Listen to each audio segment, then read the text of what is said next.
Abadlali ababili beKaizer Chiefs, u-Elmisif Daf noFiyantre Ntwari, bobabili babizelwe emaqenjini abo esizwe emidlalweni ezayo yokuhlungela indebe yomhlaba yeFIFA ka-2026.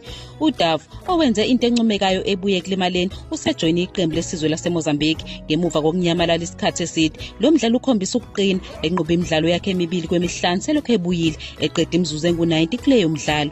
uDaf uzofuna ukwengeza emidlalweni yeqembu lesizwe engu-36 njengoba agcina ukudlala eMozambique ngesikhathi se-Africa Cup of Nations ka-2023 e-Ivory Coast ngaphambi kokulimala kwakhe. Njengamanje iMozambique ihleze endaweni yesibili ku-Group G, ilingana ngamaphuzu ne-Algeria, izobhekana ne-Uganda ne-Algeria kumdlalo ulandelayo. Khona manje uNtwari, osayine ngaphandle kwesizini esuka ku-TS Galaxy, kulindeleke ukuthatha indawo kanozinto wokuqala weRwanda, okuyimanje izihola phambili ku-Group G ngaphambi kweNingizimu Afrika ngamagoli. Nakuba uNtwari elahlekelwe indawo yokuqala kuKaizer Chiefs yathathwa nguBruce Mvuma, usalokhu engumdlalo obalulekile eqenjini lesizwe laseRwanda njengoba ephuthelwe umdlalo owodwa kuphela kwengu-17 edlule. Ngokulandelayo iRwanda izobhekana neNigeria neLesotho kweyokuhlungela indebe yomhlaba.